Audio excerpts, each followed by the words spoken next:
Qu'est-ce qu'on déguste? Le magazine épicurien de CFM le vendredi à 17h30 et le samedi à midi avec Elixir. Elixir, un nouveau magazine sur les vins et les vignerons d'Occitanie.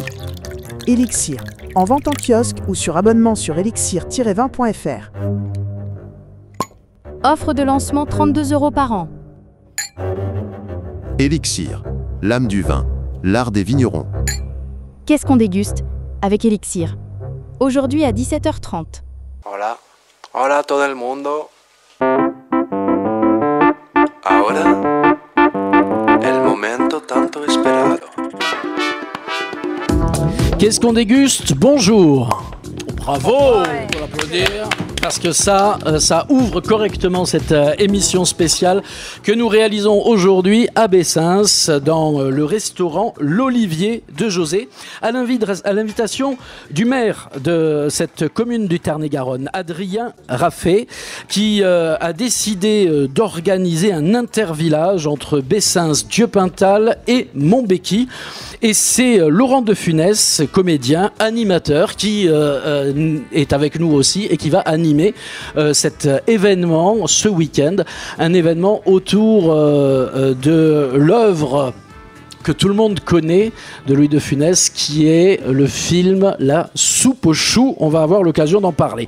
Adrien Raffet, merci de nous accueillir ici dans ce chouette restaurant, qui est l'unique restaurant de Bessins. Tout à fait, le meilleur, l'unique. Ah, voilà. Et Laurent de Funès, merci d'être là avec nous. Bonsoir. Dans les starting blocks. Je ne sais pas si on dit bonsoir ou bonjour d'ailleurs à cette heure-là. Alors, on s'en fiche un peu parce que l'émission est en direct. Ouais, ça, donc on va dire bonsoir et à la rediffusion, elle sera à midi. Ah bah, bonjour, voilà. Voilà. Si vous nous écoutez à midi, c'était hier soir, ça s'est super bien passé. Il y a à ma gauche Séverine Vérac qui est chargée dans cette émission de mettre en avant les femmes. Et donc elle a choisi aujourd'hui de mettre en avant Simone Garnier. Simone Garnier, vous vous doutez pourquoi? Simone Garnier, Émilie, on va le savoir. Simone Garnier. Eh ben non, Simone Garnier, elle était l'animatrice d'Interville. Avec Milux. Avec Milux, ouais. Georges Bonfils est présent également, amateur de jazz. Revenu, oui, de ton tour du monde, ça va. Au programme aujourd'hui, donc deux choses, si j'ai bien compris. Deux choses, on va parler de Louis de Funès, puisqu'il a été pianiste de jazz pendant 15 ans. Et ensuite, je vais commencer à faire des chroniques sur des musiciens particuliers ou qui ont une vie particulière et qui choquaient dans le jazz. Et là, aujourd'hui, c'est Robert Johnson, le guitariste de blues, qui a une vie particulière. Ok, ben on verra ça tout à l'heure.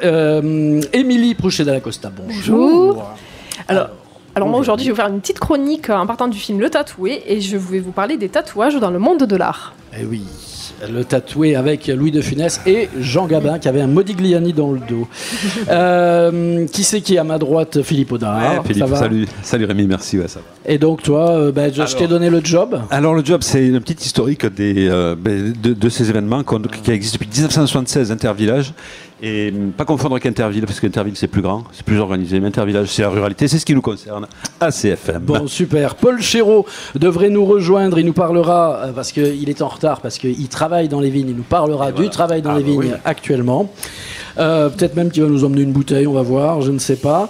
Il y a Anaël qui est aux images pour les internets, il y a Aurélien qui est à la technique. C'est qu'est-ce qu'on déguste, et normalement à cette heure-là, on remplit nos verres et on trinque et on boit, mais quelqu'un a piqué la bouteille. Et la bouteille a disparu. C'est incroyable, c'est Ghislaine. Ghislaine, c'est celle qui va nous faire le plaisir de nous servir tout au long de cette émission, qui est évidemment autour de la dégustation. Merci Ghislaine. C'est José qui est en cuisine et donc on fera connaissance à la fois avec le projet du restaurant L'Olivier de José par l'intermédiaire de Gigi, si j'ai bien compris, et José va nous régaler. Il est pour l'heure en cuisine.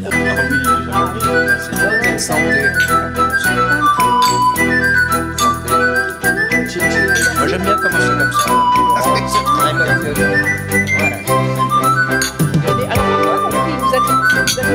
Oui. Ah bah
Allez, vous avez reconnu évidemment la musique de Raymond Lefebvre, La soupe aux choux, c'est le générique donc de ce film cultissime pour lancer nos conversations avec, pour commencer, Adrien Raffet, le maire de Bessens. On va y arriver. Bonjour Adrien Raffet. Bonjour. Vous nous accueillez ici à Bessens parce que ce week-end, c'est Intervillage. D'où est partie cette idée ? C'est une idée un peu folle qui est partie l'année dernière. On avait fait le millénaire de Bessens qui a très bien fonctionné et on a découvert que les gens ils avaient envie de se retrouver et surtout qu'ils avaient un sentiment d'appartenance. Les gens, c'est 1500 personnes à peu près. C'est ça, 1500 sur le papier, un petit peu plus dans la réalité. Ouais. Et donc à partir de là, on s'est dit il faut transformer l'essai. Et donc du coup est née l'idée de trouver des challenges sportifs et Intervillage correspondait complètement à l'esprit. Et on s'est dit on va tenter le coup, on est assez fou pour réaliser tout ça. Alors Intervillage, le principe c'est donc d'abord il faut plusieurs villages. Donc là vous êtes 3 presque accolés les uns aux autres. Hein. Peut-être qu'un jour il n'y aura plus qu'un seul gros village. J'oserais pas leur dire. Dieupental, Montbéki et Bessens du coup.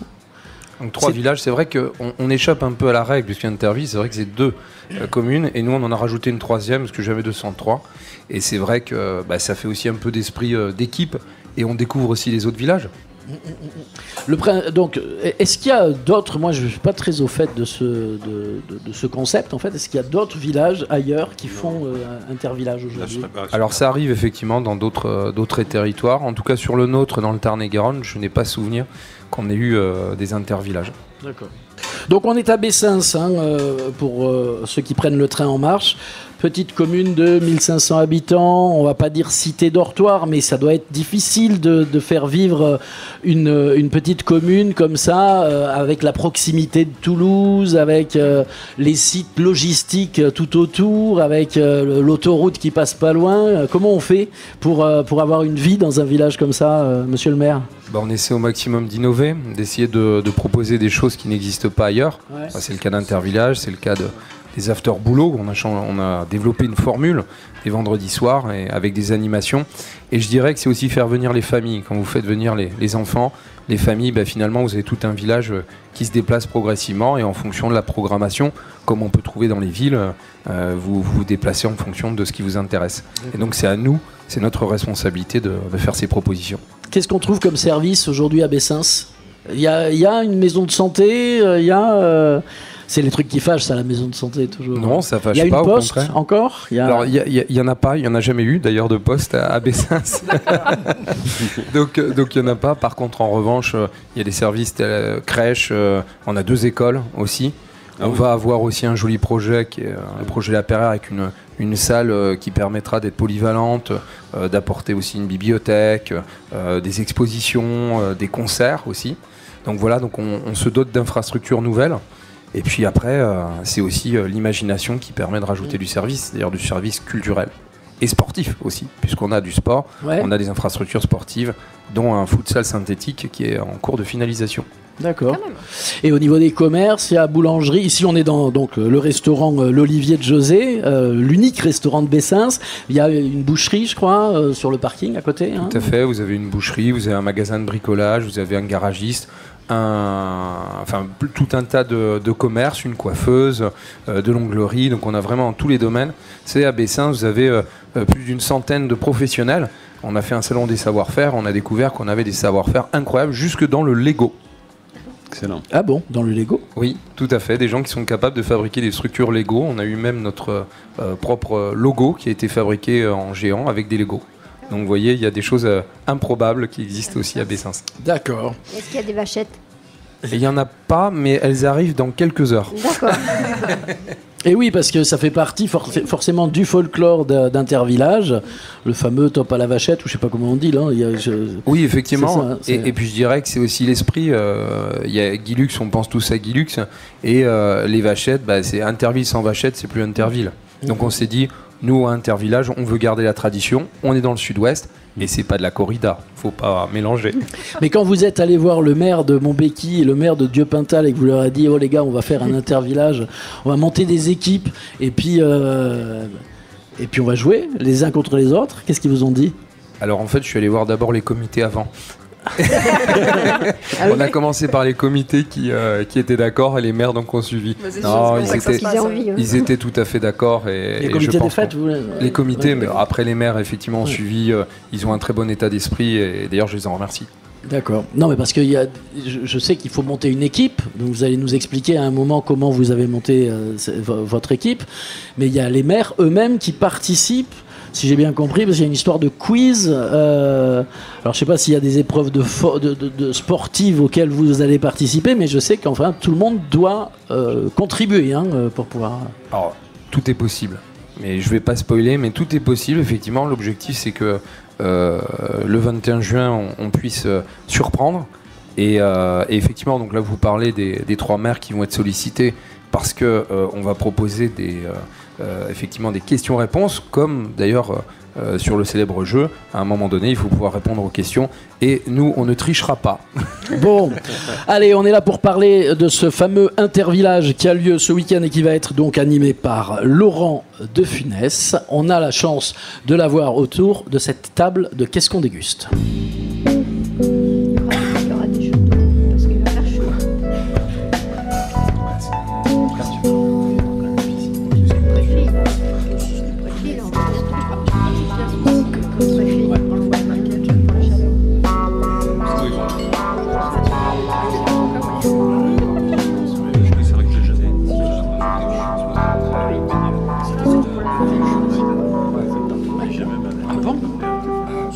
C'est faire la chronique sur les écarts.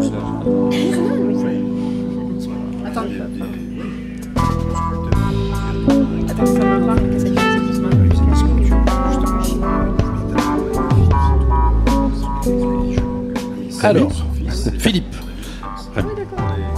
Donc parle-nous donc de Laurent de Funès. Je viens de faire connaissance avec Laurent de Funès. Laurent de Funès, merci d'être avec nous. Merci à vous. Merci. Bon, quand on vous voit, quand on vous entend, forcément, on pense à lui. Voilà. La ressemblance est frappante, ça c'est clair. Mais porter son nom, vous le racontez vous-même, c'est pas toujours très simple. Oui, ça c'est... Voilà, et d'ailleurs, je fais encore l'exercice de vous ramener. Mais on va parler de votre actualité, nous inquiétez pas. D'accord. C'est juste pour vous situer un peu. Donc voilà, vous vous définissez comme un grand timide, c'est de manière générale. Oui, quand on trouve votre image, quand on parle de vous, vous êtes un timide. Oui, je suis plutôt timide. Oui, mais c'est ce qu'on disait. Je me soigne aussi. Je me soigne. Oui, voilà, lui se soigne avec le rire et vous aussi, visiblement. Oui, c'est ça. Et puis, on se soigne. Oui, parce qu'en fait, petit, j'étais très très timide, et en grandissant, ça va beaucoup mieux maintenant. Et chez vous, il y a une tradition. Parce que, bon, la tradition, c'est quand même quelque chose qui existe en France. La tradition, on aime ça. La tradition, c'est de faire rire. Oui, en tout cas, c'est pas à nous de juger si on fait rire ou pas d'ailleurs. Pour votre évidence, c'est réglé. Voilà, lui c'est réglé, c'est réglé. Et pour moi, ça reste en devenir. Voilà, c'est bien, mais ça reste une quête, c'est un travail, de toute façon, de faire rire aussi. C'est un énorme travail. C'est un énorme travail. Et en plus, on ne rit pas des mêmes choses aux mêmes époques, aux époques différentes. Alors oui, c'est vrai. On ne rit pas du tout de la même chose en fait. C'est rire de tout, mais pas avec tout le monde. C'est ça le problème. Et oui, et puis les rires sont très différents d'une époque à l'autre, donc il faut s'y adapter. Et en même temps, il faut être fidèle à soi-même. C'est ça, on ne peut pas se perdre au travers du rire. Pas que le rire soit une excuse pour dire n'importe quoi ou faire n'importe quoi. Exactement, comme on peut voir, oui, effectivement. Donc, comme on peut voir, comment ça? Oui, en fait, on peut tomber dans les travers de l'époque très vite si on en a envie, mais moi, j'ai pas forcément envie de tomber dans les travers de l'époque. Et je ne critique pas, chacun sa méthode, simplement, on a chacun son humour. Vous êtes sur scène en ce moment? Oui. Il y a un seul en scène qui sera ce mois de juillet, si je ne me trompe pas, le 18 juillet. Ça va être effectivement une grosse scène, puisque ça va être au Casino d'Aix-les-Bains. Chouette. Où va se dérouler donc... au mois de juillet, c'est royal. Oui, c'est royal, c'est ça. Et donc j'ai mon seul en scène. Et puis après, j'ai aussi un rôle dans une opérette. J'ai relevé le défi là. L'opérette, c'est la partie comique de l'opéra. Oui, c'est la partie comique. Oui, absolument, c'est la partie comique. Je suis un spécialiste. Moi, j'écoute au Motorhead. Alors, si vous voulez, c'est Lopez qui a fait donc la pièce. Donc j'ai lu et j'ai trouvé ça drôle. Le rôle qu'on m'avait donné, qui est le rôle de Gustave, aussi qui est le rôle du majordome un peu pourri. Donc ça me. Ça vous va ça? Je me suis dit, c'est bizarre. Le majordome pourri pour moi. C'est très de funésien. Ça, c'est drôle. C'est marrant. De funésien. J'avais pas entendu ça. Ah oui. C'est vraiment parce que je me suis dit, d'abord j'ai eu peur, il faut me jouer une opérette, alors je dis oh là là, je chante pas, et coup de bol, je chante pas. Par contre, je joue le majordome qui est veule, comme ça, très bon. Ah, génial. Excellent, je retrouve la tradition. Le majordome, il est vraiment, monsieur, ça va bien, monsieur est très content. Monsieur, il est très content. Et il fait un micmac pourri, un micmac épouvantable. Il a loué une villa parce que la patronne n'allait pas là. Il s'est permis de louer la villa, mais terrible. En fait, on est 2 à la louer, donc ça va être un bordel. C'est rocambolesque. Et moi, il va falloir que j'arrive à passer au travers des gouttes, quoi. Donc vous êtes sur scène? Oui, je suis sur scène aussi là-dessus. Ouais. Et une actualité cinéma aussi. Et une actualité dans la tradition de. Alors, vous l'avez fait là, de Funesienne, ça y est, je me rappelle. Oui, alors, en fait, voilà, c'est un personnage qui est assez étonnant. Au départ, ça devait être une seule voix. Je devais faire une voix off. Et finalement, le metteur en scène il m'a dit, mais non, en fait, parce qu'au moment où je commençais à faire la voix, il m'a dit, oh putain, on va pas faire la voix, on va te filmer. Et en fait, je suis rentré dans un film, tout un film, où il a fallu qu'on me filme off. Et c'est assez drôle parce qu'il a fallu que j'improvise plein de choses, mais il y avait aussi beaucoup de textes. Et il a fallu que je me mette vraiment pendant 15 jours, 3 semaines au studio de Brie-sur-Marne, dans des conditions assez difficiles quand même, parce qu'il faisait très chaud.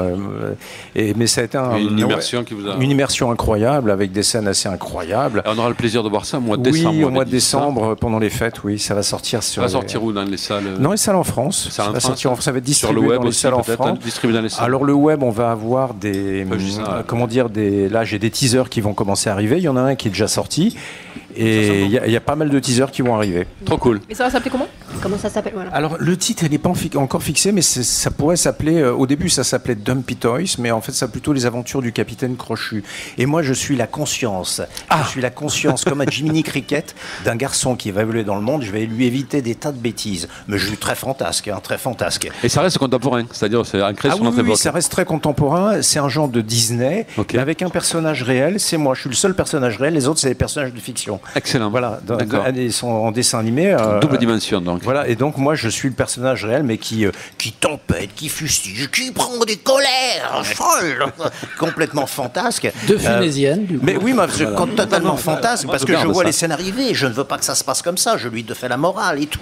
Donc c'est vraiment un film où je me suis, mais alors, vraiment défoncé, et j'ai vraiment beaucoup ri. J'y suis allé pleine balle, quoi, là-dedans, à 100%. Bon, donc on va attendre ça pour le mois de décembre. Oui.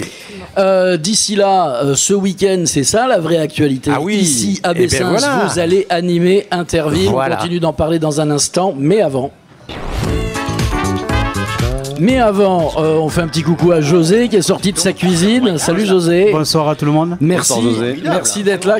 Bravo. Qu'est-ce que vous nous avez servi? Racontez-nous. Alors, dans la verrine, vous avez un tartare de dorade au basilic avec des lamelles de pomme granny pour l'acidité. Et les petites herbes, c'est des pousses de petits pois verts. D'accord. C'est le pousse de saison, donc. Voilà. Pousse de saison. Après, vous avez la tranche de foie gras mi-cuit maison à l'Armagnac. Mais où? À côté, là. Et après, vous avez les fameux acras. C'est une tuerie. Alors, vous avez l'acra de morue, le beignet à la viande et le beignet à la crevette. D'accord. Et avec une sauce qui pique un peu. On retrouve tout ça à votre carte. Tout est dans la carte. Tout est dans la carte de l'Olivier de José. Il est où l'Olivier, José? Il est où l'Olivier? C'est un repère, il est tout petit là-bas, à l'entrée. Ah, bah, je ne l'ai pas vu en fait depuis le début. C'est tout petit, il a quoi, 50 cm. Ah d'accord, donc il va falloir qu'il pousse. C'est un cadeau alors. Mais c'est l'huile d'olive qui est pris, qui veut être, vous voulez mettre en avant dans l'histoire de l'Olivier. Votre cuisine, c'est une cuisine à l'huile d'olive par exemple. Oui, je cuisine tout à l'huile d'olive. Voilà. Et en plus à l'huile d'olive portugaise. Ben voilà. Je me fais fournir par des Portugais. Ah d'accord. Voilà. L'huile d'olive, l'huile de tournesol. C'est récent votre installation ici, hein? Ça fait 3 ans qu'on est là. Ça fait 3 ans. On a repris. Ouais. Voilà. C'était un restaurant avant? C'était un restaurant, oui. Voilà. Mais plutôt routier, non? Après, à l'époque, c'était une épicerie, je crois.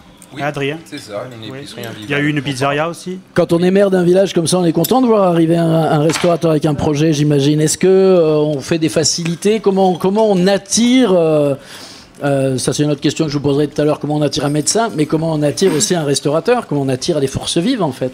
Alors déjà, on est propriétaire effectivement des murs, donc on a plus de possibilités à attirer, notamment sur la question des loyers, quand on a cette maîtrise. Et je dirais qu'après, c'est aussi faire fonctionner le commerce derrière. on a la chance d'avoir un commerce unique. On n'a pas 36 000 restaurants, il n'y en a qu'un seul. Et donc forcément, on essaie au maximum de le bichonner. Bravo, en tout cas. Bravo, très bien. Déjà, on peut applaudir José. Moi, j'ai vu la cuisine. C'est excellent. C'est un jeu. En fait, c'est une jolie cuisine. Vous avez refait là. C'est tout neuf. C'est super. On est parti sur du neuf. C'est mieux. Comme ça, on est tranquille. Et la déco, mais on en parlera avec Gigi après, parce que c'est Gigi la déco.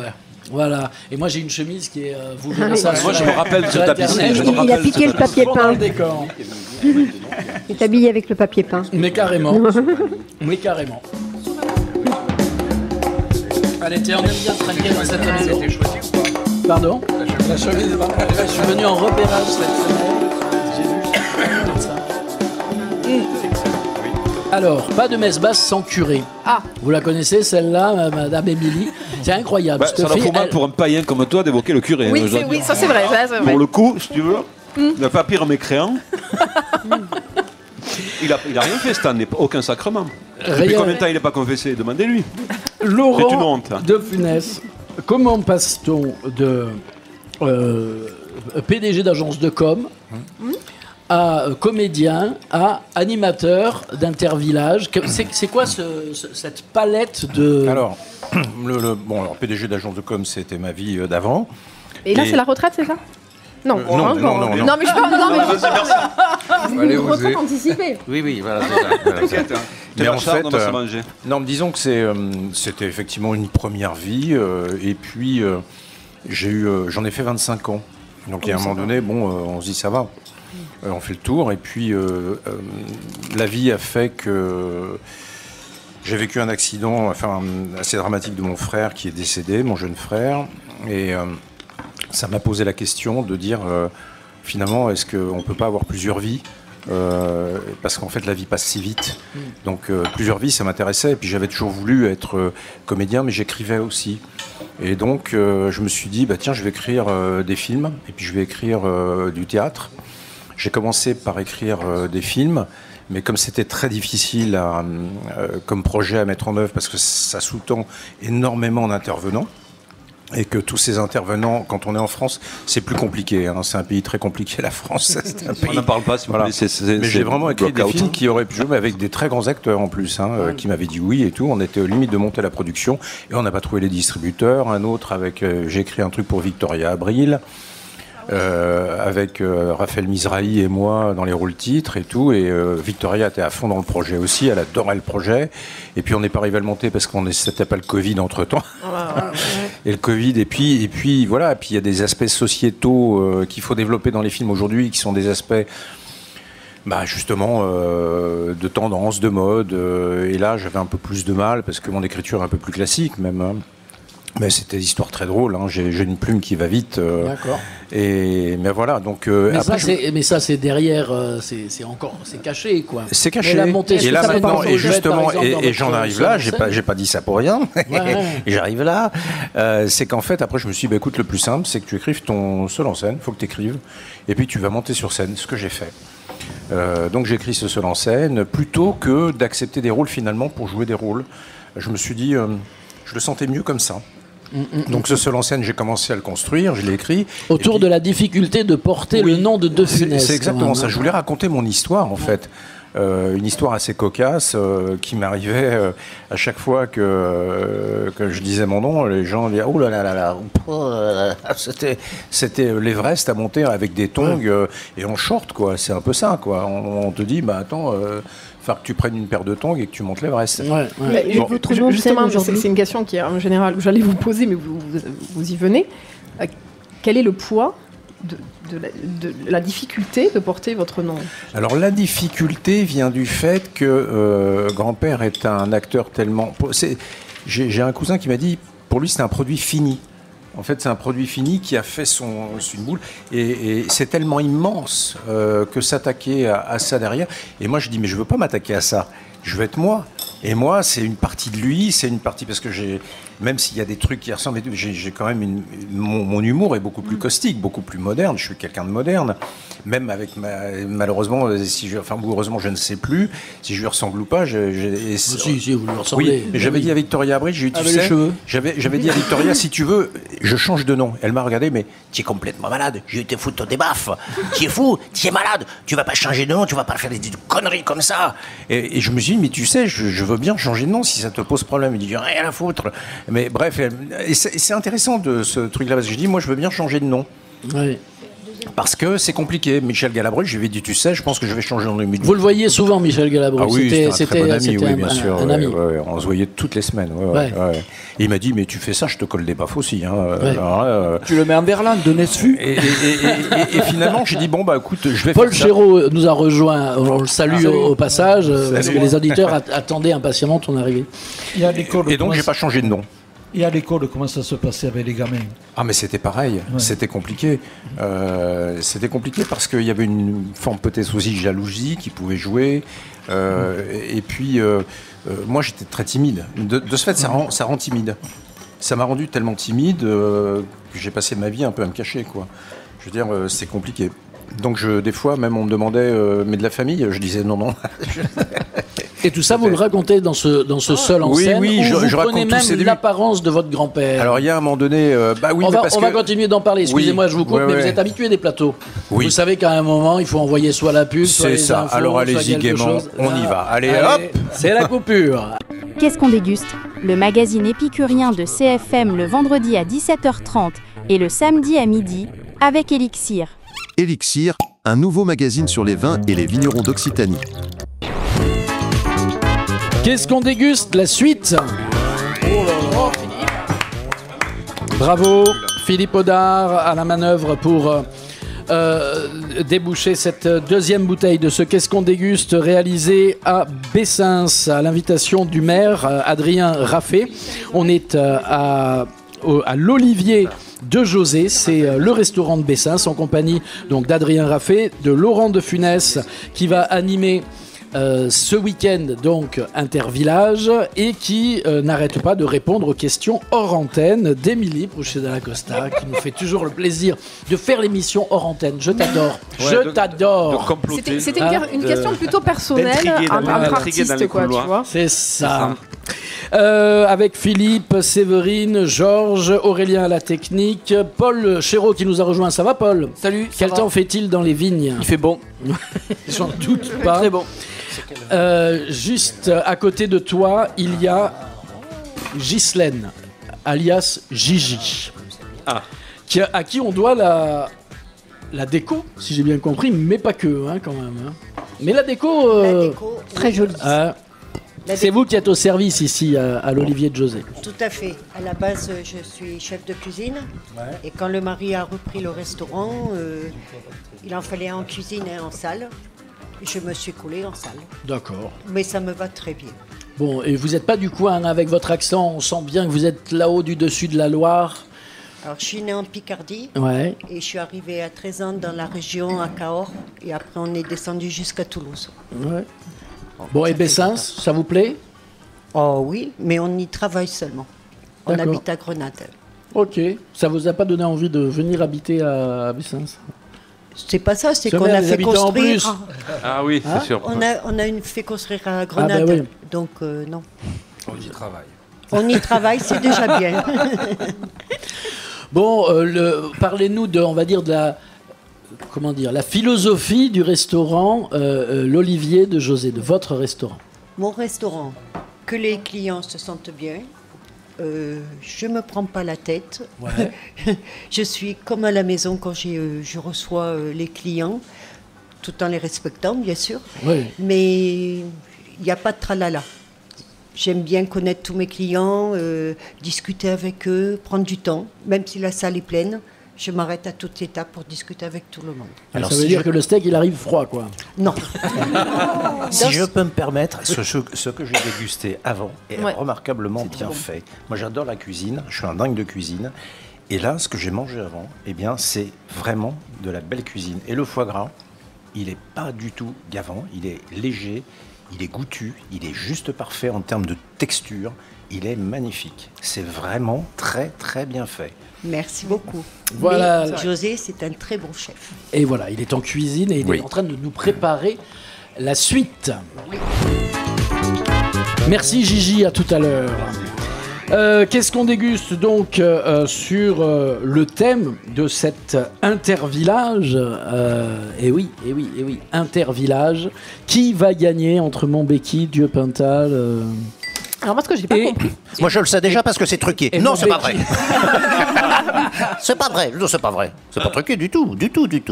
Mais vous faites comme à la pétanque, à 3, en fait, les deux premiers affrontent le gagnant suivant. Alors en fait, on tourne en fait, c'est-à-dire que vous avez une première équipe,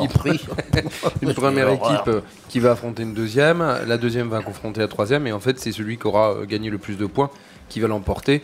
Mais on leur met pas 0 quand même, on est quand même bien. Hein. On fait du 6, du 5 et du 4. Ça n'existe pas, Fanny. On ne peut pas se prendre un Fanny. Non, c'est comme à l'école maintenant. Comme l'école des femmes. Voilà, c'est le côté positif. Oui. Racontez-moi ça. Vous allez voir, je vais animer ça comme je peux. Avec quand même Louis de Funès. Avec la bonne humeur. Qui plane, pardon. Ah, il plane toujours. La denrée, la soupe aux choux, c'est quoi le concept? Il est toujours planant. Racontez-nous le concept. Faites-nous le pitch d'ascenseur. Le pitch, il y a toujours effectivement un rapport à ce qu'a fait mon grand-père, c'est ça qui est sympathique d'ailleurs. Il y a cette soupe aux choux, ça va être oublié. Mais on vient de trouver un truc pour la soupe aux choux qui est vachement sympa. Parce que en fait, la soupe aux choux, je dis par cette chaleur, mais en fait, ils vont pouvoir faire une soupe aux choux et l'agrémenter de façon à ce qu'elle devienne personnelle. C'est-à-dire qu'on va leur demander de créer la meilleure soupe aux choux qu'ils aient jamais fait. Il peut y avoir un peu de piment d'Espelette, il peut y avoir un peu de... en fait, ils peuvent mettre des choses et moi, je vais juger quelle est la meilleure soupe aux choux après. Quand même. Donc il y a un concours de soupe aux choux. Moi je dis qu'il faut que ce soit un concours carrément. Autant faire une soupe aux choux, autant qu'on fasse quelque chose. Est-ce qu'on fait le concours que faisait votre grand-père avec Jean Carmé juste après? Non, lui c'était juste pour rappeler la denrée. Non, c'est probable. Je suis pas sûr. C'est pas mon truc là. Je participerai pas. Voilà. Mais est-ce que c'est vous la denrée? Parce que si c'est vous qui jugez la soupe aux choux. Ah bah oui, non mais moi je vais la goûter et puis je vais mettre des points. Je vais mettre des points, des mauvais points, des bons points. Non, je serais sympa, je vais mettre que des bons. Il faudra que tout le monde lise le règlement, parce que il y avait des histoires. Et puis ils ont intérêt à me faire une bonne soupe aux choux parce qu'il va falloir qu'elle soit succulente quand même. Comment ça va se passer? C'est au stade que ça se passe, monsieur le maire? Ça se passe au stade. Alors il va y avoir quand même la soupe aux choux, ça va être un double challenge. Effectivement, premier challenge, la meilleure soupe aux choux. Donc là, ça va être le côté bonus. Mais quand même, c'est un peu trop facile à mon goût. Donc du coup, il va falloir que ça soit l'équipe qui vide le plus de soupe aux choux. Comment ça qui vide? Je mange, bien sûr. Et là, tout le long, vous avez 3 heures d'épreuve. Pendant ces 3 heures, il faut s'hydrater, il fait chaud. Donc ça tombe bien. Rien de mieux que l'eau chaude avec une bonne soupe. Donc du coup, la soupe aux choux était parfaitement adaptée à ce contexte. Et en dessert, on aura la soupe à l'oignon. Non, je rigole. Non, il n'y aura pas de soupe à l'oignon, bien sûr que non. Donc, ça démarre à quelle heure au stade là? On arrive au stade 20h. 20h on arrive au stade, on s'installe sur les gradins. Et puis après, on envoie le top départ, pas le top vachette, ça serait la deuxième partie. Top à la vachette, mais tout se passe dans le stade. Tout se passe dans le stade, dans les arènes. Combien y a-t-il de séquences, enfin de concours, ou je ne sais pas, de jeux, on va courir, on va marcher sur des planches. Alors, effectivement, pas des planches, mais effectivement, il va y avoir des endroits glissants. Il va y avoir la piscine, la traditionnelle piscine aussi. Donc vous avez à peu près 6 ou 7 épreuves hors vachette, et vous en avez quasiment autant avec les vachettes. Il y aura aussi le traditionnel mur des champions à la fin, où effectivement il faudra monter le plus haut, et c'est le plus délicat, et qui sera tout à la fin des épreuves. Et est-ce qu'ils vont arriver en soucoupe? Alors, la denrée va arriver. Malheureusement, la soucoupe étant en panne, elle a choisi un autre véhicule. Mais effectivement, c'est un véhicule particulier. Qui c'est la denrée? Qui c'est qui joue la denrée? Alors, c'est quelqu'un qui ressemble beaucoup à Jacques Villeray, d'ailleurs, qui a vraiment d'ailleurs des mimiques très similaires. Donc voilà, je ne donnerai pas son nom, il s'appelle Cédric, juste le prénom. C'est son petit-fils. Voilà. Et qui c'est? C'est la surprise. Émilie, quand elle ne parle pas hors antenne, est capable de faire une chronique à l'antenne et une chronique sur l'art parce qu'elle est artiste elle-même, le saviez-vous, Laurent, elle est sculptrice, plasticienne. On lui doit de nombreuses œuvres dans le Tarn-et-Garonne. Une à Montauban s'appelle Les Flèches d'Héraclès, qui est bien connue des touristes qui viennent visiter. Je vous invite à aller voir à Montauban. Et puis, pas très loin d'ici, il y a un collège qui s'appelle le collège Simone Veil. Simone Veil, et avec un portrait de Simone Veil fait en acier Corten, qui a été réalisé évidemment par notre spécialiste de l'art. Donc là, aujourd'hui, je vais vous parler du film Le Tatoué. Donc, Louis de Funès joue un marchand d'art qui découvre un authentique Modigliani. Alors, Modigliani, c'est un peintre du XXe siècle, là, très connu. Alors, ce fameux Modigliani est tatoué sur le dos d'un ancien légionnaire joué par Jean Gabin. Alors, Louis de Funès tente d'acheter ce tableau, mais Le Grain, le fameux Jean, qui est joué par Jean Gabin, qui en réalité, en compte déjà argenté, exige, en échange de la restauration de son domaine... Ah oui, il dit sa petite maison. Voilà, sa petite maison. Elle est paumée au fin fond du Périgord. Donc, ce film s'appuie sur un enchaînement de négociations, de quiproquos, où Mézeray, le personnage de Louis de Funès, veut littéralement acheter la peau du comte tatoué. Mais ce que vous ne savez peut-être pas, c'est que dans cette fiction, c'est vraiment tiré d'une réalité. Ah bon? Eh ouais. Parce que d'une réalité que l'on connaît d'un point de vue artistique. Alors, au XIXe siècle, on trouve quelques prélèvements de peau de tatoués, je m'entends, notamment chez les marins, les prisonniers ou les soldats. Donc, ces prélèvements avaient pour objectif d'être scientifiques, étudier le comportement déviant ou les pathologies mentales des criminels. Voilà. Ou de la criminalité supposée des personnes, en fait. C'est plutôt ça. Alors, ces tatouages étaient considérés comme des marqueurs d'appartenance à un groupe marginal ou criminel. Ce n'est pas encore perçu comme une forme d'expression artistique, ça le sera beaucoup plus tard, mais plutôt comme un symbole de dégénérescence ou de rébellion. Alors, plus récemment, en 1997, l'artiste Wim Delvoye a commencé à tatouer des cochons avec des logos de Louis Vuitton ou des personnages de Disney sur le dos des cochons. Il les a ensuite tués et empaillés, bien évidemment, et on les a exposés dans des galeries pour la modique somme de 65 000 $. En 2006, il va... Mon cochon. En 2006, il va beaucoup plus loin. Et l'artiste, toujours Wim Delvoye, recouvre le dos d'un homme, d'une vierge auréolée, entourée de carpe kouai et de têtes de mort. L'œuvre est vendue 150 000 $ à un collectionneur. Alors vous allez me dire, comment ça se passe là ? En fait, il y a un contrat qui stipule que la peau du tatoué pourra être prélevée une fois la mort du tatoué en question, conservée, puis exposée. Voilà. Donc c'est une forme d'art qui est très très controversée. Alors, je vais vous poser la question, est-ce que vous êtes, vous, Laurent, plutôt dos de cochon tatoué, parce que vous m'avez dit que vous aimiez dans le micro. Vous êtes plutôt dos de cochon tatoué ou plutôt peinture encadrée de Modigliani? Plutôt peinture encadrée, on va dire. Je suis classique. Je reste classique. Vous n'avez pas de tatouage, vous? Non, je n'ai aucun tatouage. Non. Enfin, j'en ai un, je ne vous le montrerai pas parce que... oui, non, mais ça, c'est pas... ça me trace, voilà. Non. Revenons à nos moutons. Ça lui a coupé, hein? Oui, bah oui. Mais vous savez ce qu'on peut faire quand on coupe comme ça? On peut mettre de la musique. Et je voulais passer un titre hommage à Louis de Funès, qui a été réalisé par un gars qui habite le coin aussi. Il n'est pas très loin d'ici. Il est souvent décrié parce que c'est un sacré fêtard. C'est Petit Louis de... Allez, je vous laisse deviner.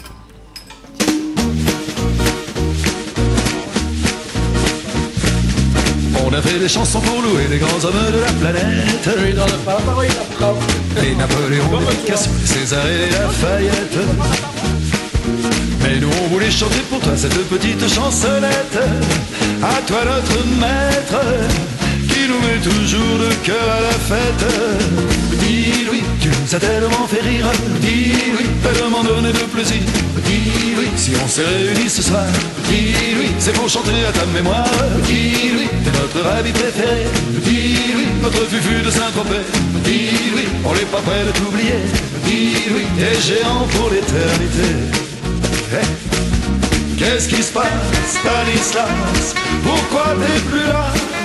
Qu'est-ce t'attends, Saint-Rayon, pour revenir en bas? Qu'est-ce qui se passe, Stanislas? Y'en a plus des comme toi. On on t'attend, Saint-Royan, c'est toujours toi le roi. Même les tout petits d'aujourd'hui connaissent par cœur tes colères. Tu les as complètement séduits quand t'avais conquis leur père. Et ça durera tant qu'il y aura du rire sur la terre. Des hommes pour faire du bonheur des autres une vie entière. Dis oui, tu nous as tellement fait rire. Dis oui, tellement donné de plaisir. Dis oui, si on s'est réunis ce soir. Dis oui, c'est pour chanter à ta mémoire. Dis oui, t'es notre ami préféré. Dis oui, notre fufu de Saint-Tropez. Dis oui, on n'est pas prêt de t'oublier. Dis oui, t'es géant pour l'éternité. Bah oui. Eh ben oui, c'est Patrick Sébastien. Il fait pas que faire tourner les serviettes. Il avait fait cette chanson en hommage à Louis de Funès. D'accord, oui, je savais qu'il aimait beaucoup. Voilà. C'était le fils du coup. Et voilà. Et je voyais le parallèle quand même. Il est un peu plus vieux que vous. Oui, il fait un peu, voilà. Voilà. Doucement. Donc voilà, Patrick Sébastien, petit Louis. Alors, donc vous allez nous raconter un petit peu comment ça va se passer demain pour vous. Il y a des scénettes, si j'ai bien compris, de films de Louis de Funès qui vont être joués ou... Ah oui, non, mais ça, je ne sais pas encore tout, moi. Je ne sais pas encore tout, ça va être un peu la surprise, il ne faut pas tout raconter non plus. Qui c'est qui met en scène tout ça? C'est vous, Adrien Raffet, maire de Bessens? Oui. C'est sorti de votre imagination? Oui, parce que je sais qu'il y a des choses qui sortent de votre imagination, vous écrivez des bouquins et tout. Voilà, j'ai malheureusement effectivement eu peut-être beaucoup d'imagination là cette fois-ci. Un peu trop pour certains, je Mais dans pense. la vie, qu'est-ce que vous faites comme job à part être maire? Alors je suis le méchant banquier. Et alors je suis pas tout à fait banquier, mais c'est fonds d'investissement, mais c'est public, mais c'est un peu pareil. D'accord. Voilà, donc on essaie de se rattraper comme on peut. Et la littérature, c'est pour vous détendre? Ah oui, faire passer des messages aussi, je pense que c'est important dans le monde artistique. Tout à fait. On est d'accord.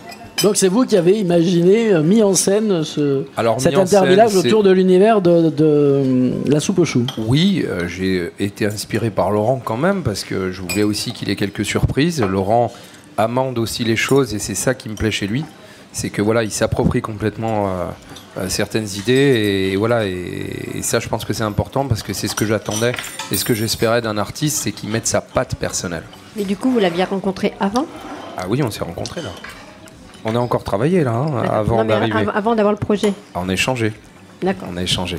Mais Laurent, c'est quelqu'un qui est dans l'improvisation, qui est finalement assez brillant, ouais, instinctif, ouais, c'est le mot, je crois. On va faire à l'instinct et puis on va faire des choses quand même bien. Oui, on va essayer. Il faut les faire bien. Parce que vous êtes comédien, ok, mais vous avez fait beaucoup de communication, ok, oui. Donc ça c'est aussi quelque chose que vous savez faire, mais, aussi, mais animateur, c'est encore... c'est la même chose en fait, c'est de la comédie. Ouais. C'est de la comédie, tout dépend comment on se place. Moi j'ai pas l'intention d'être hyper sérieux demain, de toute façon, je vous le dis tout de suite. Hein. Ça va partir en vrille, hein, forcément, donc soyons clairs. C'est de l'impro alors. C'est Madame la Marquise, non, pas du tout. Donc il va y avoir des choses un peu préparées, des choses en improvisation, parce que ça m'amuse énormément aussi. Et ça fait partie de mon métier, donc oui, ça va partir un peu en vrille parfois, et c'est ça qui est rigolo. Pour ça, je peux pas tout prévoir. Mais c'est un peu une première, non? J'ai l'impression. Vous l'avez déjà fait? Non, j'ai déjà fait de l'animation en Belgique, des choses comme ça, oui, pour des soirées et tout importantes. D'accord. Non, mais là, l'intervillage. Ah oui, intervillage, c'est pas un concept non plus qui s'est développé dans le monde. Hein, je veux dire, on est d'accord. Hein, sinon, on va monter un truc, on va se faire des droits et on va se faire des couilles en or. Hein, donc non, mais vraiment, faut dire les choses, quoi. D'ailleurs, je veux bien qu'on développe le concept, hein. Si ça marche, moi j'y vais franco. Hein. Ouais. Non, mais on va y aller. Il y a une franchise à faire. En fait, c'est un test. Hein. Puis après, on fait une franchise et on y va, mais comme des fous, quoi. Mais lequel des deux est venu chercher l'autre? Ah forcément, c'est lui qui est venu chercher. L'astico, là, il est là. C'est lui qui est venu chercher. Donc, non, mais bon, moi, si ça marche, on va développer une franchise. Hein. Il est banquier, j'ai bien compris très vite. J'ai bien compris très vite qu'il sait rédiger des contrats. Il sait rédiger des contrats, donc ça va le faire. Hein. On va aller très très vite. Moi, les idées, je vais en avoir tout de suite. Hein. C'est ouvert au public, évidemment? Non, fermé, totalement. On va jouer juste entre nous à guichet fermé. Ah oui, mais non, mais c'est ouvert au public à partir de quelle heure? Ça marche comment? 20h, ça démarre. Donc, samedi 20h, hein, c'est important. Ouais. Samedi 20h. Oui. Je recommande quand même aux gens de venir un petit peu avant, hein, s'ils veulent avoir un peu de place.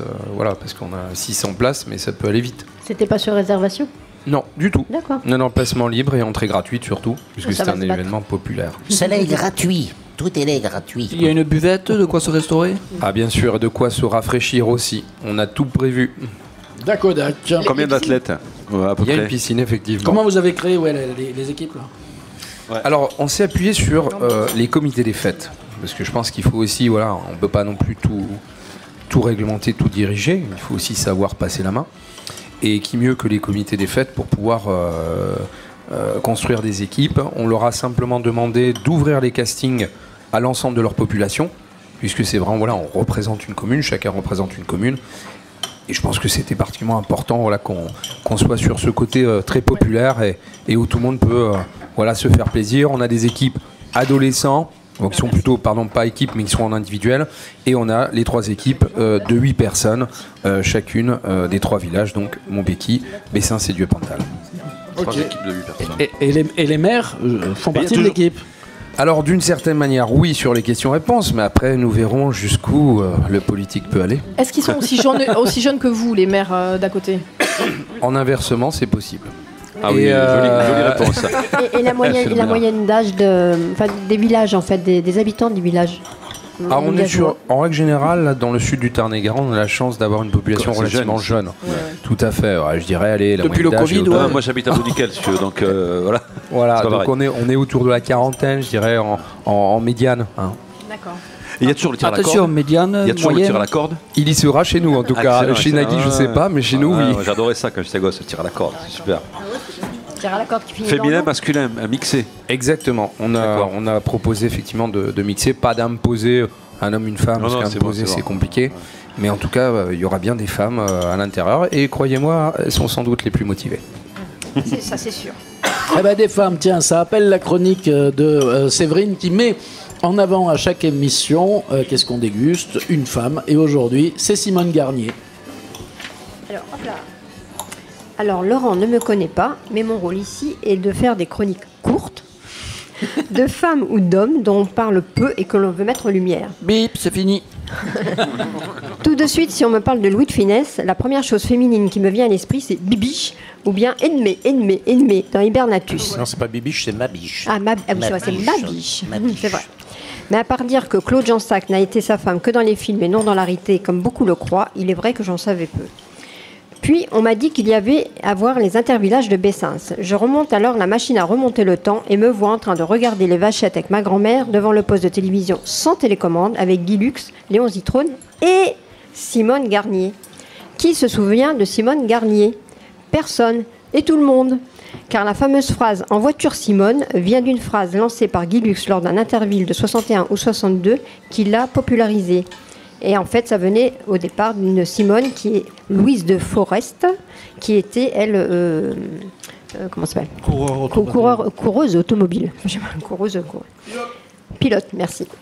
Et donc, cette fameuse Simone Garnier, accessoirement, elle tenait le micro et comptait les points avec le fameux « À vous Simone ».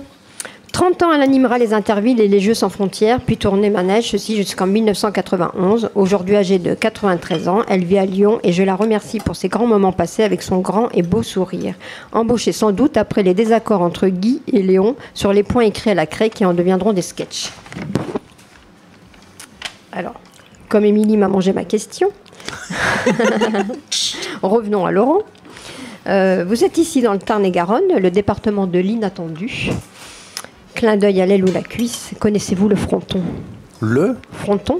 Le fronton. L'appellation fronton. À l'appellation fronton, oui. Ah, très bien. Bah, c'est bien. Mais c'est pas l'inattendu, ça c'est. Moi je connais beaucoup le vin, j'adore tout ça. C'est vrai. Oui, enfin je suis élevé comme ça. J'ai été. C'est héréditaire. C'est héréditaire. J'ai vraiment été élevé dans l'amour du vin et de la gastronomie. Donc je me suis intéressé. Et quand je fais un truc, je le fais à fond. En fait, je suis un peu fou. C'est vrai que c'est souvent une critique qu'on m'a apportée, c'est-à-dire que quand je fais un truc, je peux pas m'arrêter. D'accord. Je vais à fond. Donc il y a une belle cave. Ouais, non, comment? Il y a une belle cave. Oui. Il y a du château La Grenouille. Ah, la Grenouille, oui. Effectivement, le Chablis, château Grenouille. Voilà. Alors pourquoi? Parce que c'était le vin préféré de Louis de Funès. Oui, parce que ma grand-mère était bourguignonne. Et donc, son vin préféré, ma grand-mère en Chablis, c'était le Château Grenouille. Elle l'a fait découvrir à grand-père. Effectivement, il nous en envoyait des caisses régulièrement à Noël. On avait des caisses de grenouilles. C'était, et on se régalait. Oui, mais moi j'ai été. Je suis allé voir du coup, c'est 80 balles la quille pour le moment. La première. Mais à l'époque, c'était. Et moi j'ai été élevé comme ça. Et quand je me suis mis à boire, mais pas à boire comme ça. Hein. J'ai bu très, très bien, très tôt. Mais surtout déguster. Mais j'ai toujours adoré Château Grenouille. Oui, je ne veux pas leur faire de la pub, mais c'était très bon. Et alors, dans les vins du coin, là, ici, vous avez, vous avez exploré un peu. Alors, c'est une région que j'ai appris à redécouvrir il n'y a pas longtemps, parce qu'il faut quand même reconnaître que les vins du Soleil, ils ont fait d'énormes progrès ces 15 dernières années, mais qu'auparavant, ils étaient pas facilement buvables, c'était plus des vins de coupage. Et puis, les vignerons se sont mis, comme beaucoup de vignerons du Sud, à faire des vins de plus en plus sophistiqués, travailler leurs vignes, faire très attention à l'élevage de leurs vins.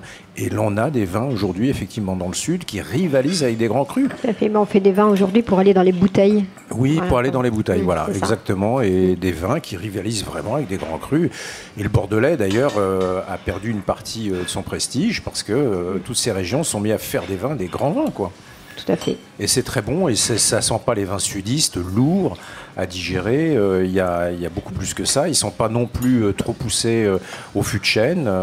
Ils sont travaillés de belle façon. Oui, on croque dans le fruit ici. Exactement, on croque dans le fruit. Et il y a les vins bio, en plus, qui arrivent, la biodynamie, qui apporte plus de fruits d'ailleurs que lorsqu'on les élève autrement. Il y a déjà, ici dans le fronton, la majorité sont bio d'ailleurs. Absolument. Et ça apporte du fruit, ça, beaucoup. J'ai fait des dégustations comparées et c'est vachement intéressant. Hein. Ça apporte vraiment du fruit. Et dans le Tarn, sur votre gauche, vous avez un vigneron. J'ai vu ça. Vous êtes en train de goûter quoi, les vins de l'Arpette là? Qu'est-ce que c'est? Voilà. Et c'est très bon. Mais oui, c'est bon. Il y a beaucoup de fruits. Le Blanc-Bec. Le Blanc-Bec, oui. En bio. Alors, qu'est-ce qui se passe dans les vignes? Actuellement, il fait bon. C'est après la pause. Ah, mais on est à la pause là? Oui, parce que t'es parti. Faut revenir. Et on parle pour rien là ou tous les gens nous écoutent? Là. Alors, plus ça va. Aussi, parce que j'ai envie de dire des Allez, pause. Ça va. Gérard, mets la musique. CFM Radio. Qu'est-ce qu'on déguste? Le magazine épicurien de CFM le vendredi à 17h30 et le samedi à midi avec Elixir. Elixir, un nouveau magazine sur les vins et les vignerons d'Occitanie. Qu'est-ce qu'on déguste? La suite. Merci. Alors, ce qu'est-ce qu'on déguste, si vous prenez le train en marche, se déroule à Bessens, au restaurant L'Olivier de José. José, c'est celui qui nous régale. Et peut-être justement avant de repartir à l'aventure de cet intervillage avec Adrien Raffet, maire de Bessens, et Laurent de Funès qui va animer ce on week-end. va l'animer. On pourrait parler de ce qu'on a dans nos assiettes. José, oui, raconte-nous. Alors dans l'assiette, vous avez un petit carpaccio de bœuf avec des copeaux de parmesan. Voilà, avec une huile d'olive au basilic. Après, vous avez, je ne sais plus s'il y avait. Ah oui, un MSC de sèche avec une petite sauce vierge. Vierge, ça veut dire que c'est froid, avec des poivrons, oignons rouges, huile d'olive portugaise, vinaigre balsamique. Ouais. Voilà. Et le troisième, c'était. Le le filet de canette, voilà, sur pommes de terre et un jus d'orange, c'est un sucré salé. D'accord. Voilà. Mais attendez, il faut vraiment que les gens viennent ici. C'est un grand restaurant, quoi. Après, c'est petit. Après, c'est plus copieux. Est-ce qu'il y a des c'est un truc de fou. Est-ce qu'il y a des petits ingrédients qui sortent de ton jardin? Pour il y a un jardin derrière. Pour l'instant, non. Ouais. Ça pousse. Ça pousse. Ouais. Il y a des courgettes. Il y a des courgettes. Les courgettes, oui, j'en ai fait à midi. Il y a quelques herbes aromatiques. Voilà. J'ai vu des tomates. Il y aura des tomates au mois d'août. Si vous voulez manger des bonnes tomates au mois d'août, c'est ici que ça se passe. Il y a des grosses tomates, des petites. Ouais. Alors on a acheté et on a planté, c'est nouveau, des petites tomates cerises mais en forme de cœur. D'accord. On n'a pas vu encore, on va voir. On va voir. Merci José en tout cas. Merci à vous. Attends, on n'a pas parlé. Est-ce que vous êtes ouvert à midi ou le soir, en semaine? Alors on est ouvert du mardi au samedi. On est fermé dimanche et lundi. Que à midi, mardi au samedi, midi. Midi et soir. Midi et soir. Voilà. Ah, quand même. Oui. Ah, le soir. Par contre, l'hiver, on ferme le mardi soir et le mercredi soir. Bon, mais c'est une honte. Bon, c'est une honte. C'est très, priver très des gens calme. d'une bonne nourriture comme ça. À Bessens, ils dorment le soir. Ah bon, c'est ça, oui. Ils ne sortent pas. Ils hibernent. Peut-être parce qu'ils n'ont pas encore Ils goûté. hivernent, oui. Peut-être qu'ils ont pas encore Parlez-nous goûté. des prix de la carte aussi. C'est varié. C'est varié. Le menu du jour.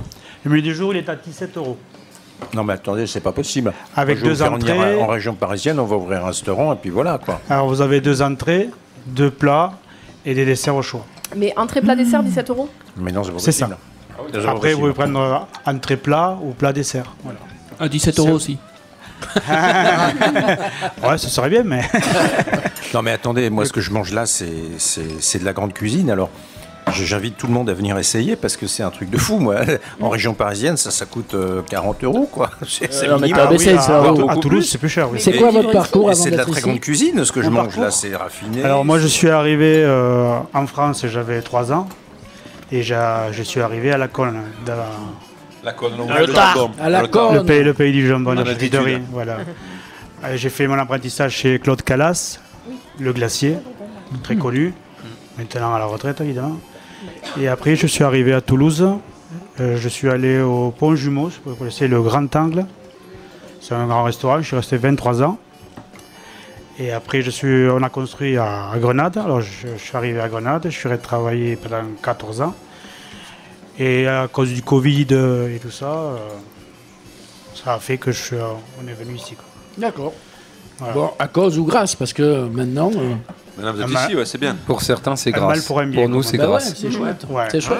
Merci, merci beaucoup. Avec plaisir. Merci José. Merci, ouais. Merci, c'est excellent, je me régale. Alors. On en était au travail dans les vignes. Ah oui. Eh bien écoute, dans les vignes il fait bon, les vignes sont jolies cette année. Avec toute l'eau qu'on a eue et le soleil actuel, là, ça a bien poussé. On a des jolis raisins, hein. On est presque, je sais pas comment vous êtes à Belaïgue là, mais nous on est petits pois et bientôt fermeture de la grappe. Donc, c'est des étapes visuelles. C'est facile à visualiser, hein. Petits pois, eh bien, les grains sont de la taille d'un petit pois et fermeture de la grappe, c'est quand les raisins commencent à tous se toucher et on dit que ça se ferme. Et je confirme que ça pousse. Voilà.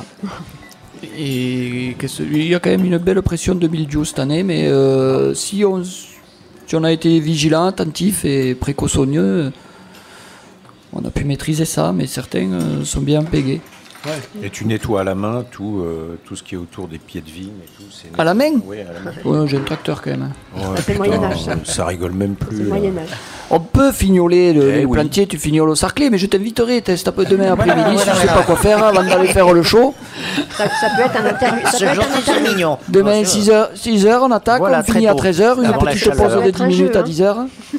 Le premier arrivé au bout a gagné. T'as quoi comme cépage là, le loin de l'œil Oh ben nous à Gaillac on a plein de cépages, loin de l'œil, Mosaque, Ondingue, Verdanel pour les blancs, Brocol, Duras, Prunelard pour les rouges essentiellement. Et ils ont tous le même rythme quand tu dis là, plus ou grain moins, de bon là, petit pois, tout ça. À ce stade-là, non, il y a des petits décalages, mais c'est surtout au moment des vendanges que ça se voit, les maturités sont... Heureusement que tout ne vient pas mûrir en même temps, sinon ça serait un peu débordé. Les gros coups de chaleur qu'on est en train de se faire là, c'est plutôt bon signe. Mais ou écoute, plutôt- pour la vigne, elle n'a pas l'air trop de souffrir de ça pour le moment. Plus les travailleurs là, elle a quand même les pieds dans l'eau, hein. Il y a de l'eau dessous, donc ça lui fait du bien, ça la fait pousser. Voilà. Et on relève tôt, comme ça c'est mouillé, ça fait du bien. On relève vers 5h du matin. C'est quoi 6h du matin. relever? C'est quoi, on relève quoi? Bah, comme il dit, ça pousse, donc ça pousse, et donc on remonte les fils de fer pour Voilà, tenir avec les agrafes. avec les agrafes. On attache les 2 fils de fer qui est à gauche et à droite de la vigne pour la tenir droite. Parce que sinon, comme c'est une vigne, enfin, une liane, c'est une liane, donc tu la pars tout par terre, sinon donc tu la relèves dans les fils de fer et tu l'accroches. On la met au garde à vous, quoi. C'est ça. C'est un peu militaire, vigneron, finalement. Ça me plaît pas trop, ça. Il y a des vignes autour de Bessens. Alors on aimerait bien qu'il y en ait de nouveau à Bessens. Vous faites bien de me tendre la perche parce que je vais la prendre. On est à Opé-Fronton, on n'a plus de vignes. C'est quand même incroyable. Alors qu'il y en a eu auparavant. Il y en a eu, et d'ailleurs sous Napoléon, on a le cadastre napoléonien, c'était farci de vignes. Il n'y avait qu'une seule parcelle qui était boisée. Tout le reste, c'était des vignes. Et on avait d'ailleurs un très très bon vin juste avant la Première Guerre mondiale, qui était réputé, qui était un vin de qualité supérieure. Hein. Ouais. Et finalement, quand les hommes sont partis à la guerre, finalement, ça a commencé à tuer progressivement la vigne. Il y a eu le phylloxéra, faut pas oublier, on a perdu. Alors, effectivement, la crise du phylloxéra, fin du siècle dernier, enfin encore avant, pardon. Et c'est vrai que ça n'a pas aidé non plus. Ouais. Mais donc vous voulez remettre ça en place, hein, complètement. Et alors comment on fait, monsieur le maire, quand on veut remettre ça en place? Alors je passe sous le contrôle des 2 vignerons, on va simplement planter de la vigne. Simplement. Non, je plaisante. Non, il faut déjà trouver les parcelles qui correspondent avec des propriétaires qui sont d'accord, soit pour céder les parcelles, soit pour faire des contrats. Et puis après, il y a deux possibilités. Soit vous avez un domaine qui va exploiter, soit vous pouvez faire peut-être un projet participatif qui peut avoir, c'est l'effondrement des micros, qui peut avoir finalement un intérêt. Voilà, quand on fait des vendanges tous ensemble, je pense qu'à Pompignan, je crois qu'il y a un peu cet état d'esprit, peut-être ailleurs. Vous avez cette idée-là de faire quelque chose de participatif? Vous savez, je suis originaire de Bourgogne et d'une famille de viticulteurs, donc le vin me parle. Ah bon, vous êtes d'une famille de viticulteurs aussi. Tout à fait. Et dans le Tarn-et-Garonne, c'est vrai que le fronton, les vignerons étaient beaucoup plus nombreux que dans la Haute-Garonne. Et d'ailleurs, le vignoble est plus important dans le Tarn-et-Garonne que dans la Haute-Garonne. D'accord. Donc ça fait vraiment plaisir d'entendre ça. Un de ces 4, un vin à Bessens. Et j'espère le plus vite possible. Bon, enfin, il y a quand même 4 à 5 ans d'attente à partir de la plantation. Oui, 3 ans. Hein. C'est pour ça qu'il faut se dépêcher. Oui.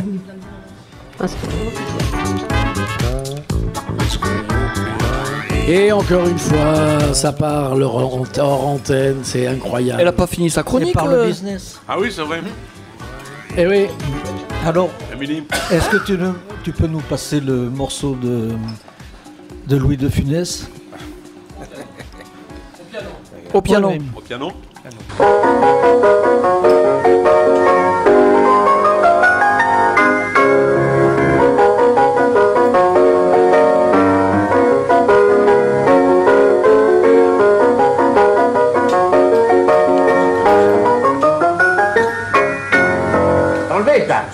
Alors là, c'est un ragtime joué par Louis de Funès.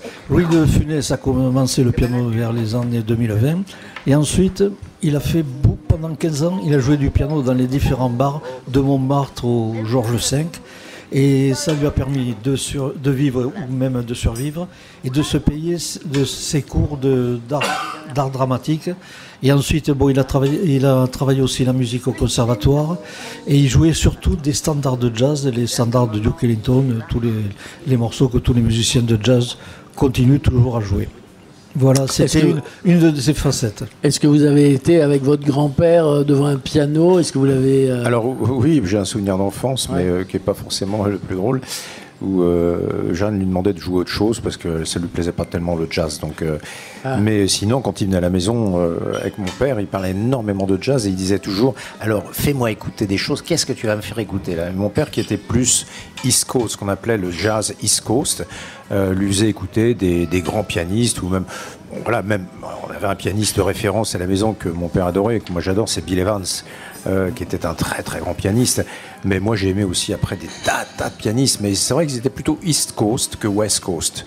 Même si Jerry Mulligan, tout ça, on lui a fait écouter à la maison, mais il adorait écouter toute cette musique qui était l'après Duke Ellington finalement, toute cette période. Après, la musique a été la musique jazz a été très florissante, je dirais à partir de 55 jusqu'aux années 65. C'est 10 ans absolument incroyables de créativité qui fait que mon grand-père connaissait pas tellement tout ça.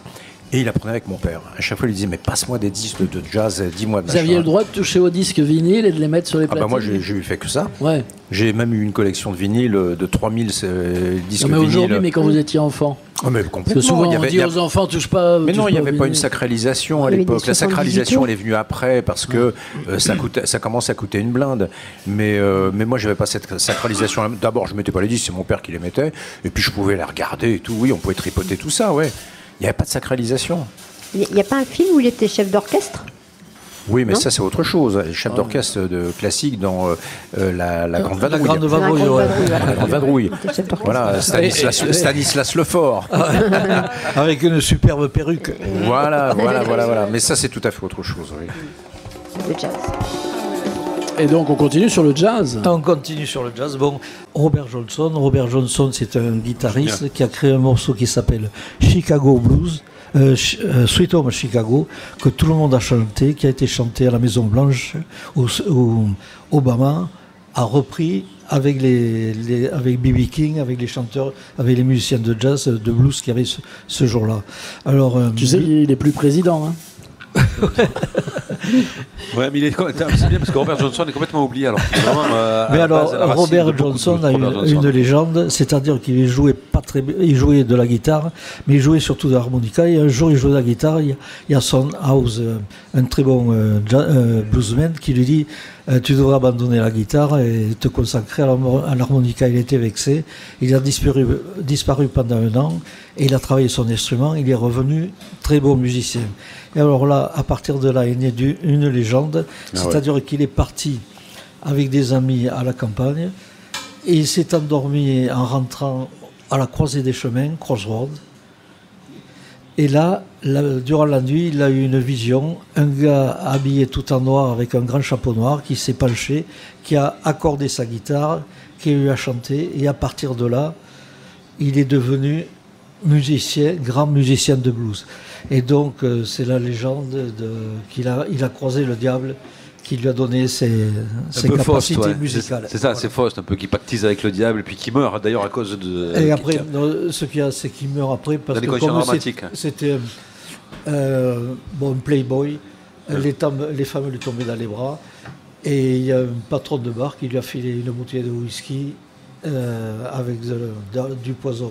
Donc il est mort en trois jours dans des souffrances abominables. Et c'est le premier du club des 27. Voilà, c'est le premier du club des 27 avec Jimi Hendrix, Jim Morrison, Janis Joplin, Kurt Cobain, et j'en oublie un. Et la dernière qui est Amy Winehouse. Celui d'ACDC aussi. Non, 30 balles, 32. Et donc 27. Et là on écoute Sweet Home Chicago. Bon Scott. Baby, don't you want to go? Oh, baby, don't you want to go? Back to the land of California, to my sweet home, Chicago. Oh, baby, don't you want to go? Oh, baby, don't you want to go? Back to the land of California, to my sweet home, Chicago. Now 1 and 1 is 2, 2 and 2 is 4. I'm heavy loaded, baby. I'm booked, I gotta go. Blind baby, why don't you want to go? Back to the land of California, to my sweet home, Chicago.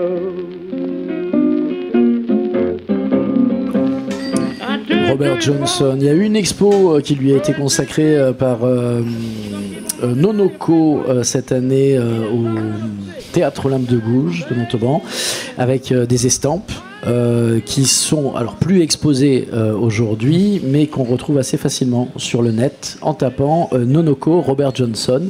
Il a fait toute une expo sur cette fameuse légende. D'accord. Robert Johnson a enregistré ses disques à partir de 25 ans, il est mort à 27, et il a enregistré 18 morceaux, 18 thèmes, et celui-ci, Sweet Home Chicago, a été repris par les Blues Brothers sur leur fameux film. Et ensuite, Eric Clapton a créé un festival qui s'appelle Crossroads, qui est consacré au blues et au blues rock. Ouais. Vous faites pas de la musique, vous n'êtes pas musicien, Laurent de Funès? Non, du tout.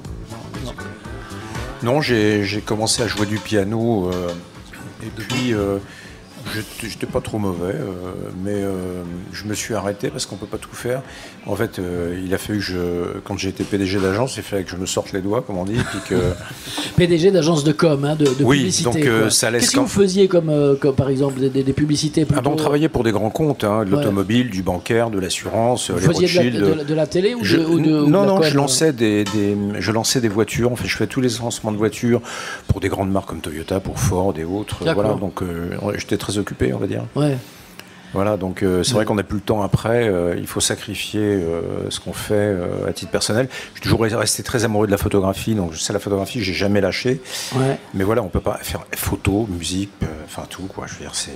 Et du coup, ce que vous faites aujourd'hui, quand vous faites l'acteur ou quand vous faites l'animateur, c'est le métier passion. Con, quoi. Ouais. C'est le métier passion, quoi. Oui, c'est de la passion. C'est le rêve de gosse, bien. Oui, c'est le rêve de gosse. Ouais. C'est de la passion, parce que ce que je trouve génial, c'est dans une vie d'avoir plusieurs vies. C'est-à-dire que finalement, on se dit que c'est possible. Et il y a beaucoup de gens qui se mettent des interdits. En fait, les interdits, c'est nous-mêmes qui nous les mettons très facilement. On a tendance effectivement à dire que c'est les autres qui nous mettent des interdits. Alors c'est vrai que la société, tout ça peut nous en mettre, mais c'est à nous de libérer les chaînes et d'y aller, quoi. C'est pas facile à faire. Je reconnais qu'il y a des embûches et il faut vraiment être pugnace. Hein. Mais on a Monsieur le maire qui est comme ça, qui a un métier. À la finance, si j'ai bien compris, qui est maire et qui ce week-end sera compétiteur. Alors, ce soir, je serai un peu au-delà de ça, vous allez être athlète, non? Et qui écrit des romans. Voilà. Qui écrit des romans. Je partage J'avais oublié celle-là. L'avis de Laurent. Je pense qu'on se met des barrières. Vous vous souvenez, je me souviens d'un directeur régional qui disait les freins sont dans vos têtes. Et je pense que cet homme avait raison parce que on peut être maire, on peut faire de l'animation, on peut écrire des bouquins. On peut être polyvalent, on peut être compétiteur, comme vous dites. Donc je pense que voilà, il faut vivre pleinement les choses. C'est pas parce qu'on est maire qu'on peut pas avoir envie de jouer. Mais la question, est-ce que vous êtes maire à plein temps? Ah, on est toujours maire à plein temps, mais c'est pas ce qui me fait vivre. H24. Voilà, c'est ce que je veux dire. Voilà, non, c'est pas ce qui me fait vivre. C'est une commune de 1000 habitants 1500, un peu plus, mais 1500. En tout cas, quoi qu'il en soit, voilà, c'est une commune rurale. Et c'est vrai que, voilà, je pense que c'est important, vous savez, dans la politique, nous on est une politique non politicienne, mais c'est important, je pense, d'avoir les deux pieds aussi dans la vie réelle. Je pense qu'on l'oublie trop, et d'ailleurs même les artistes, quand vous regardez les artistes du 19e, ils faisaient un peu tout, ou même ceux plus anciens, comme Léonard de Vinci, ils faisaient à la fois de l'écriture, on oubliait Maxime, ils étaient capables d'inventer des choses, et puis à côté de ça, ils pouvaient faire de la peinture. Pastel de nata. Le fameux pastel de nata. Voilà. Et le vin qui s'accordait bien avec tous ces desserts, c'est du Porto, direct du Portugal. Voilà. C'est succulent d'ailleurs, j'ai quasiment fini mon dessert. Et les pastéis de nata, alors j'ai ma fille, la cadette, qui adore ça. Et alors si elle goûtait celui-là, elle serait par terre, parce qu'il est vraiment, il est chaud, il est juste parfait, croustillant, c'est une merveille. Ah oui. Hein, il est croustillant, voilà, c'est une merveille. Non mais ça c'est important parce que souvent les pastéis de nata, si on va se balader ou des trucs comme ça, ils sont toujours... Mais oui. C'est froid. Et puis la pâte, quand elle refroidit, elle est beaucoup moins bonne. Elle est beaucoup moins bonne. Là, elle est exceptionnelle. Bravo. Et c'était quoi la petite terrine? Avec plaisir. La petite terrine. Une panna cotta à la menthe. Oui, c'était chocolat chaud. Magnifique. Bravo, c'était superbe. Bravo. Merci pour l'accueil, Gigi et José. Exceptionnel. L'olivier, donc, l'olivier de José, qui est un petit olivier qu'il faut chercher, mais bon, vous le trouverez. Il nous reste encore quelques minutes pour ce Qu'est-ce qu'on déguste consacré à l'Intervillage. Rappelez-vous, donc samedi 20h, tout le monde au stade de Bessens pour aller voir donc, et encourager 3 équipes. Celle de Bessens, évidemment, on pourrait peut-être les citer à un moment, les gars et les filles, si vous les avez de tête. Non, ça y est, c'est le piège là. Après, il y a une équipe à Montbéki et une équipe à Dieu-Pintal. Donc... c'est Laurent de Funès qui animera les choses à partir de 20h.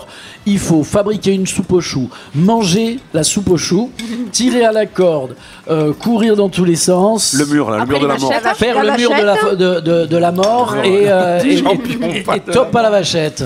À la vachette aussi, on oublie. Et il y a la denrée qui est la mascotte de l'histoire. Comme et bien essayé, mais ça peut encore se travailler. Il y a un concours de... Ah, ça pourrait. On l'a pas pensé, mais peut-être qu'on va amender ça, Laurent. Je sais pas ce que t'en penses. Il y a un truc qui m'intrigue. Vous êtes mis dans un bureau et vous avez fait un brainstorming sur toutes les épreuves que vous pouviez faire. Ah oui. Oui, bien sûr, oui. Et vous êtes sérieux comme ça. Quand vous faites ça, vous êtes sérieux, les mecs. Ah oui, ça nous arrive aussi d'être sérieux un tout petit peu. Quoi. Il vaut mieux d'ailleurs. Parce que le rire, c'est quelque chose de très millimétré en fait. Il faut savoir qu'il faut être vachement précis. Il faut être précis, voilà. Alors moi qui suis au conseil municipal de Nègrepelisse, je lance un petit appel à mon maire, Morgan Tellier. Est-ce que ça te dit pas de faire ça avec Vaissac ou Saint-Étienne? Non, mais avec les champions d'ici, t'as qu'à les défier. Ah ben ouais. Des deux côtés de la Garonne. C'est mieux, je suis d'accord avec ça. Les érudits bessinois sauront se défendre. Un bon derby, rien ne vaut un bon derby. Ouais, c'est ça. Il nous reste 2 minutes, me dit Aurélien, qui est à la technique, et je sais que dans ce petit laps de temps, il faut à nouveau donner rendez-vous à 20h au stade samedi soir, et il faut faire une dédicace. C'est important aussi, les dédicaces. Alors, une dédicace déjà à l'ensemble des bénévoles, parce qu'il ne faut pas oublier que sans eux, il n'y aurait rien qui se ferait. L'ensemble des comités, les communes qui ont accepté. Et puis aussi Ariane, la meilleure gendarme quand même d'Occitanie, qui m'a quand même soufflé quelques idées. Donc je pense que c'est très important. Vous voyez, les gendarmes, ils peuvent aussi souffler des bonnes idées. Je vois Laurent souffler dans le ballon. Je commence à paniquer. Il faut le plus gros ballon je de me la dis qu'est-ce qui va me Et sortir. les gendarmes, vous voyez, les gendarmes, vous voyez ce que je veux dire? Oui, il y a la gendarmerie. Moi je vois pas du tout. Je vois pas du tout. Là, l'idée, c'est pas de voir, c'est d'entendre. Bon, d'accord. Le mot de la fin, on va essayer de l'entendre depuis l'incarnation de Louis de Funès ici autour de cette table, parce que je sais que vous l'incarnez parfois quand vous êtes en one-man show. Non, parce que c'est normal, parce que je dis, parfois il est là en moi. Oui. C'est une vraie dualité que j'ai, c'est que Des fois il est là en moi. Il veut venir. J'ai surtout quand il est au lit, mais non, c'est parce qu'il veut changer de chaîne, mais c'est tout. Mais bah, c'est pas tout, voilà. Mais non, mais c'est vrai que des fois on a l'impression qu'il est là. Oui, vous pourriez nous faire le pitch de cet intervillage. Ah non, pas du tout. Il n'y a pas de pitch. avec... Non, il faut que les gens se déplacent, il faut qu'ils viennent voir. Oui. C'est beaucoup plus simple. Mais justement, dites-le leur. Enfin, que Louis de Funès leur dise. D'accord. On leur a dit, ça fait maintenant 30 minutes qu'on s'escrime, ou 40 minutes, voire 1 heure, qu'on s'escrime à leur dire de venir absolument, impérativement, obligatoirement, sinon je vais les chercher par la peau du cul, de venir à Intervillage. Voilà, il faut vraiment que vous veniez voir ça. Parce qu'il va y avoir des petites surprises. Voilà, des petites surprises. Grosse. Ah, une grosse surprise. Bravo Laurent de Funès, merci beaucoup d'avoir participé à cette émission. Je suis très content d'être avec vous. Et rendez-vous donc à partir de 20h au stade de Bessins. C'est ça. Ce samedi soir, samedi 21 juin. C'est la fête à la musique, mais pas que. Mais aussi de la musique, il y aura banda quand même. Il y aura les bandas. Oui, il y a les bandas. Merci beaucoup Adrien Raffet, maire de Bessins, en fait. de nous avoir accueillis. Merci à Anaël, grâce à qui vous verrez tout ça sur les réseaux sociaux, à Aurélien qui a assuré la partie technique de cette émission, comme d'habitude. Et merci à l'Olivier qui nous a fait un repas magnifique, absolument sublime. Voilà, bravo, Gigi et José. Merci à vous, merci Philippe, merci Séverine, merci Paul, merci Georges et merci Émilie. Salut. Merci Rémi. Qu'est-ce qu'on déguste ? Le magazine épicurien de CFM le vendredi à 17h30 et le samedi à midi avec Elixir. Elixir, un nouveau magazine sur les vins et les vignerons d'Occitanie. Elixir, en vente en kiosque ou sur abonnement sur elixir-vin.fr. Offre de lancement 32 € par an. Elixir, l'âme du vin, l'art des vignerons. Qu'est-ce qu'on déguste avec Elixir ? Aujourd'hui à 17h30.